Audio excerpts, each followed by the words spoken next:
नमस्कार, मी कपिल. तुम्हा सगळ्यांचं खूप खूप स्वागत. चित्रपट महामंडळाच्या निवडणुकांचं बिगुल वाजलं आहे आणि त्याच निमित्ताने बातचीत करण्यासाठी आपल्यासोबत समर्थ पॅनलचे सुशांत दादा आणि मेघराजराजे भोसले आहेत. मेघराजी विद्यमान अध्यक्ष आहेत सध्या महामंडळाचे. दोघांचं खूप खूप स्वागत. आणि सगळ्यात महत्त्वाचं, जोरदार प्रचार सुरू आहे. म्हणजे सगळीकडे तुम्ही दिसता आहात. पुण्यात पण दिसलात, कोल्हापुरात पण दिसलात, तर मुंबईत पण जोरदार प्रचाराचा शुभारंभ झाला आहे. तर मेघराजी, सुरुवात तुमच्यापासून करतो.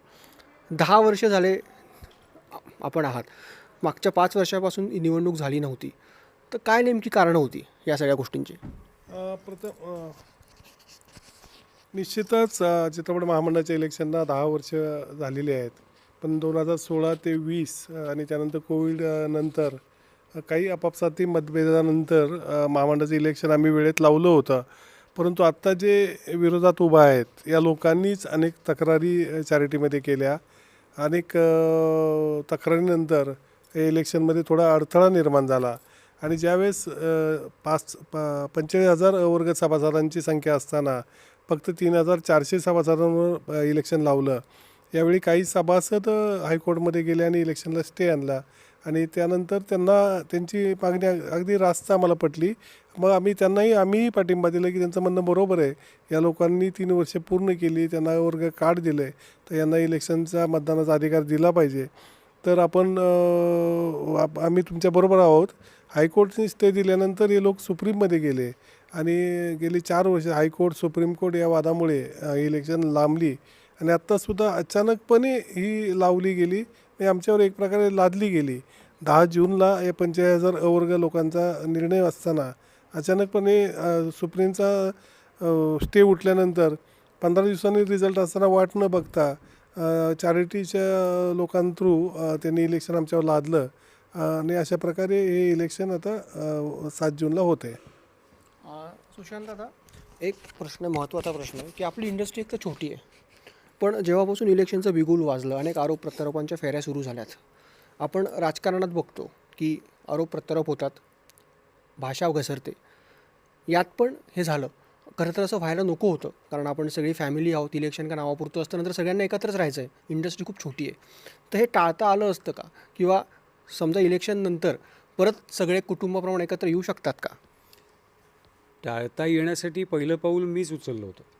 आणि मी पण फोन केला. हां पाटकरांना मी पण फोन केला. हां म्हणजे हे टाळण्यासाठी आम्ही दोघांनीही प्रयत्न केले. म्हणजे बिनविरोध व्हावी याच्यासाठी मेघराज भोसले यांनी विजय पाटकरांना फोन करून विनंती केली की आपण एकत्र निवडणूक लढूया. त्याच्यावरती ते म्हणाले की मेघराज भोसलेला लाज वाटते का? म्हणजे चांगलं करायचा प्रयत्न केला तर लोक असं बोलतात. बिनविरोध व्हावी म्हणून मी स्वतः माघार घेत होतो, कारण निवडणूक बिनविरोध होते. तर हे करण्यासाठी आम्ही स्वतःच प्रयत्न केला. पण म्हणजे ज्या गोष्टी आपल्याला करायच्या नसतात पण शेवटी आपल्याकडे पर्याय उरत नाही, म्हणून ही निवडणूक आम्हाला लढवावी लागते.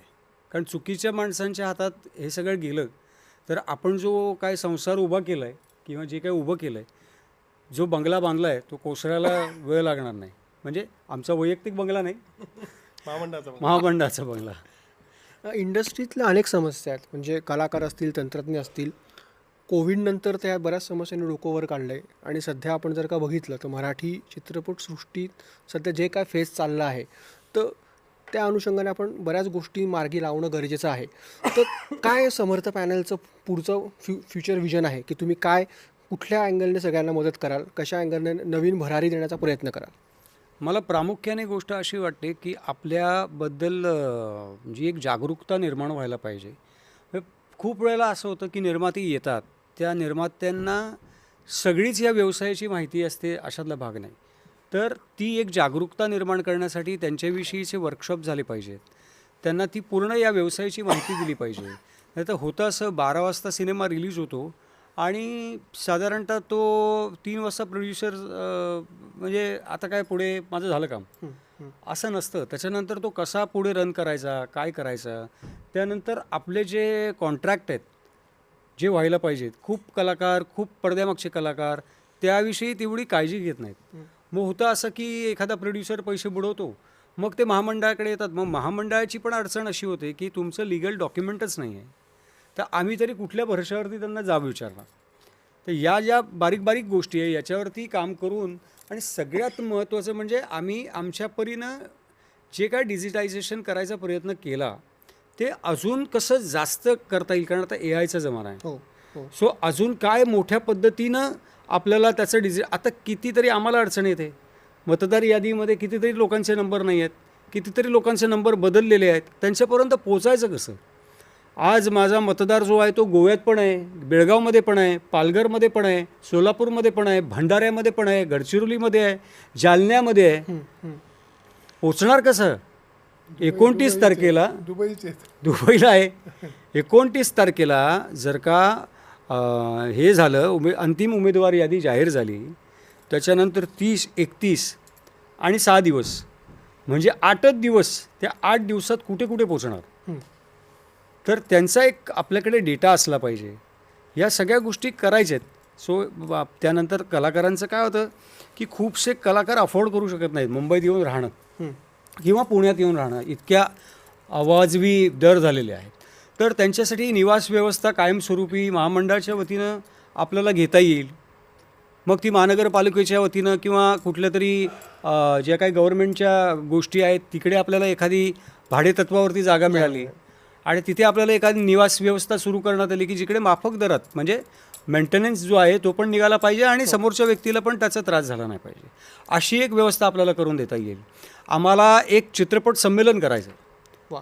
त्या चित्रपट संमेलनामध्ये विविध गोष्टींचं वर्कशॉप असेल, शॉर्ट फिल्म फेस्टिवल असेल, चित्रपटाचं फेस्टिवल असेल, चित्रपटाचं प्रमोशन असेल, वितरण म्हणजे काय याविषयी चर्चासत्र होतील, मुलाखती होतील आणि कसा काय, म्हणजे आज कान्स फेस्टिवल होतं, लोक तिकडे कान्स फेस्टिवल, तिकडे काय होतं तर वेगवेगळे स्टॉल्स लागतात. तर आपल्या या चित्रपट संमेलनामध्ये पण वेगवेगळ्या भाषेचे स्टॉल लागतील, त्यांची पण विचारांची घेवाणदेवाण होईल. सो अशा पद्धतीचा एक वास जर का आपण विचार केला तर निश्चितपणे आपण महामंडळाला पुढे भविष्यात मोठ्या प्रमाणात घेऊन जाऊ शकतो. गेल्या महिन्याभरापासून आपण कलगीतुराने बघतोय, नीलमताईंनी खूप उत्साहाने प्रचाराला सुरुवात केली होती, पण काही गोष्टींमुळे त्यांनी माघार घेतली. तर ज्या काही गोष्टी झाल्या त्याने कुठे ना कुठे निवडणुकीला गालबोट लागलं. बरेच आरोप प्रत्यारोपांच्या फेऱ्या झाडल्या गेल्या की राजकीय हस्तक्षेप वाढतो आहे, राजकीय दबाव टाकण्यात येतो आहे. तर ह्या सगळ्यांकडे तुम्ही कशा दृष्टीने बघतात किंवा नीलमताईंची यामागची भूमिका काय? निश्चितच तो जो मागील आठवड्यामध्ये प्रसंग घडला तो फार दुर्दैवी होता. कारण नीलमताईंसारख्या ॲक्टिव्ह अभिनेत्री इंडस्ट्रीमध्ये याव्यात, महामंडळामध्ये याव्यात, ज्यांनी स्वतः कशाप्रकारे काम करायचं हे सिद्ध करून दाखवलं आहे. तर अशा अभिनेत्रीचं महामंडळात आमच्याबरोबर आले असती तर निश्चित त्याचा आम्हाला फायदा होणार होता. आणि मला विषय वाटलं की वर्षा उसगावकर असतील किंवा अनेक अभिनेत्रींना एकतर अचानक इलेक्शन लावल्यामध्ये 3400मध्ये कोण अभिनेत्री आहेत ते शोधणं एक दिवस गेला मला, की त्यातून त्यात इंटरेस्टेड आहेत का. तर बऱ्याच जणी इंटरेस्टेड नव्हत्या, बिझी होत्या. तर आता एकमेव वर्षाताईंनाही आम्ही विचारलं, त्याही म्हटलं मला आता फार सिरियल चालू आहे माझी, त्यामुळे मला मी वेळ देऊ शकत नाही. विरोधी पक्षाकडनं हां, तर तो मग शेवटी आम्ही नीलमताईंना विचारलं. नीलमताईंनी एक दिवस वेळ घेतला. म्हटलं माझ्याकडं ऑलरेडी बराच लोड आहे, साहेबांनाही विचारते. साहेब म्हटले चांगलं काम आहे महामंडळाचं, करतात ते सगळे चांगले, तर काही हरकत नाही. आणि ती परवानगी घेतल्यानंतर त्या तयार झाल्या आणि त्यांचा फॉर्म 4 वाजता भरला तर अचानक 5 वाजता वर्षाताईंचा भरला गेला. ही अतिशय आम्हाला धक्कादायक गोष्ट होती. नीलमताई परवा एवढे सुद्धा बोलले की आम्हाला जर समजलं असेल मी फॉर्मसुद्धा नसता भरला. हे काय घडलं, कुठून घडलं, कशामुळे घडलं. परंतु नीलमताईंचा मानव एवढे आभार कमी आहेत, मन मोठं आहे त्यांचं, की त्या स्वतःहून म्हटलं की नाही वर्षाताईंना खरंच इंटरेस्टेड असेल तर मी माघार घेते. मग मी वर्षाताईंशी बोललो. मग नीलमताई आणि वर्षाताईंचा मी एक कॉन्फरन्स कॉल करून दिला. तर नीलमताई म्हटले नाही मग ताई तुम्ही इंटरेस्टेड आहात तर तुम्ही करा, मी माघार घेते. ह्या सर्व गोष्टी बोलल्यानंतर नीलमताईंनी मोठ्या मनाने माघार पण घेतली. परंतु दुर्दैवाने त्या 2 दिवसामध्ये कारण नसताना त्यांचं प्रचंड नाव बदनाम करण्याचा प्रयत्न केला. परंतु त्यांनी मनाचा जो मोठेपणा दाखवला हा कोणी दाखवला अगदी बिनबोड आहे. मी त्याला साक्षीदार आहेत, काहीच नाही. आणि आत्ता असं आम्हाला वाईट, आम्हाला त्यावेळेस आम्ही फार विरोध केला होता नीलमताईंना की तुम्ही माघार घेऊ नका, कारण हे लोक तसे नाही आहेत, हे दाखवतात एक आणि वागतात एक. कारण गेली 10 वर्ष आम्ही या लोकांबरोबर काम करतो आहे. ते महामंडळात किती वेळ देऊ शकतात. चेहरे आम्ही कशासाठी घेतो, सुशांत सेलर चेहरा का घेतो की सुशांत सेलर काम करतात, या चेहऱ्यांचा उपयोग व्हावा. प्रशांत दामलेंना आम्ही अध्यक्ष का केलं नाट्य परिषदेला, आम्हीच केलं की यांचा उपयोग व्हावा, जे काम करावेत. फक्त नुसते चेहरे दाखवणे किंवा यातून काही फायदा होत नाही. ते काम करणारी व्यक्ती पाहिजे. त्या नीलमताई होत्या, दोन्ही होता, चेहरा होता आणि काम करण्याची त्यांना आवड होती. तर त्या खरंच असतं तर फार मोठं आम्हाला एक पाठबळ मिळालं असतं, अजून प्रगती केली असते. परंतु साहेबांनी आणि निलमताईंनी सांगितलं, मी जरी संचालक नसले तरी महामंडळाच्या हितासाठी नक्की काम करेल. त्यांनी काल व्हिडिओ पण जारी केला, आम्हाला पूर्ण पाठिंबा दिलेला आहे आणि भविष्यातील सर्व कामांसाठी आदरणीय मुख्यमंत्री साहेब, आदरणीय सांस्कृतिक मंत्री साहेब, आदरणीय दोन्ही उपमुख्यमंत्री हे आमच्या पाठीचे आहेत. निश्चितच सर्वच सांस्कृतिक सेलचा आम्हाला इनडायरेक्टली पाठिंबा आहे. कारण परत कुणी पाठिंबा दिला तर परत त्यांनी राजकीय समाज केला असं होतं. ॲक्च्युली कलाकारांना किंवा कलाश्रयामध्ये राजाश्रयाशिवाय ही पुढे जाऊ शकत नाही. तो गरजेचा आहे. निश्चित यातूनच महामंडळाचा फायदा होईल असं आम्हाला वाटतं. पण भविष्यात निलमताईंना आम्ही समावेश करून घेणार, त्यांना बरोबर घेणार, आमची कामं चांगली व्हावीत यासाठी निश्चितच त्यांचा आम्हाला फायदा होईल असं वाटतं आम्हाला. सुशांत, महत्त्वाचा प्रश्न आहे म्हणजे कलाकार असतील, प्रसिद्धी प्रमुख असतील किंवा डिजिटल मार्केटिंग असतील, मार्केटिंगवाले असतील, मीडिया असेल, सगळे आपण एकच आहोत. पण इंडस्ट्री छोटी आहे. पण तरीसुद्धा काय होतं, गेल्या 2-3 वर्षात जर का बघितलं की काही निर्माते येतात, 900 चित्रपट करतात, 6-6 महिने लोकांकडनं काम करून घेतात. PR त्याचं काम करतो, डिजिटल मार्केटिंगवाला त्याचं काम करतो, मार्केटिंगवाला त्याचं काम करतो आणि प्लस काही मीडिया हाऊससोबत पण त्यांचे टायअप होतात. पण नंतर हे लोकांचे पैसे बुडवून जातात. म्हणजे अनेकांचे लाखोंमध्ये थकबाकी आहे आणि बरं यातले 80% सगळे परप्रांतीय आहेत.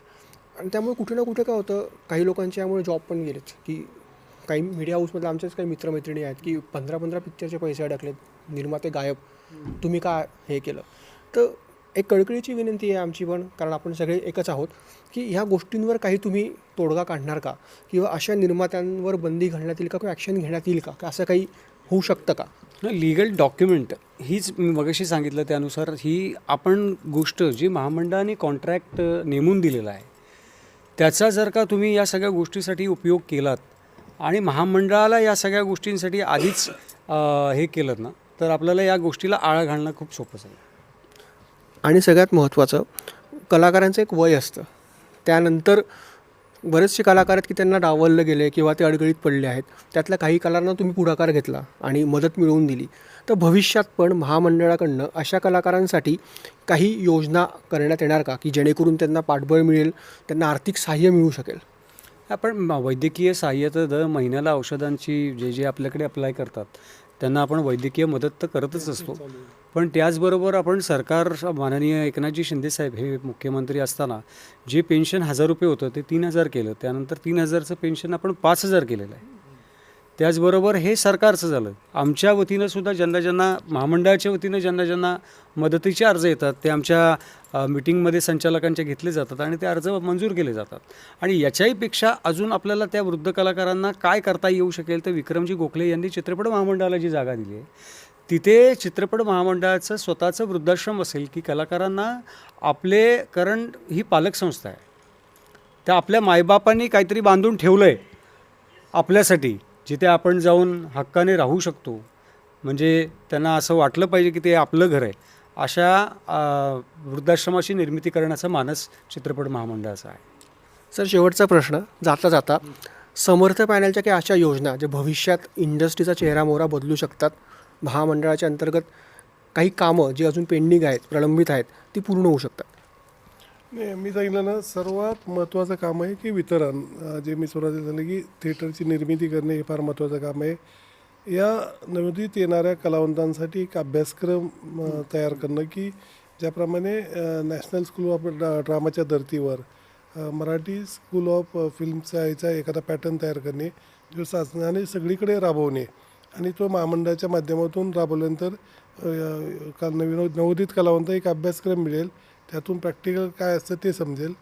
येणारे मराठी निर्माते कसे सस्टेन होतील, मराठी फिल्म फेस्टिवल असेल, मराठी फिल्मचं विक्री असेल, हे प्रमोट करणं हे आमचा उद्देश आहे. आणि नवीन कुशल कामगार घडवणे हा करणं आमचं एक महत्त्वाचं प्राधान्य आहे. आणि अजून एक मुद्दा जो आम्ही मगाशी मांडला होता, की पत्रकारांचं एक दालन कृपया ऑफिसकडे नाही, निश्चितच सगळ्यांसाठी आमचे मित्र कोणी विरारून येतं, कोणी डोंबिवलीहून येतं. नाही, निश्चितच एक चांगली गोष्ट आहे की पत्रकारितेला आम्ही पहिल्यापासून केलं. आमच्या कारकिर्दीमध्येच घटना दुरुस्ती झाली आणि प्रसिद्धी विभाग सामावून घेतला, ज्यात सांस्कृतिक लेखन करणारा किंवा दाखवणारा पत्रकार हा महामंडळाचा सभासद होऊ शकतो.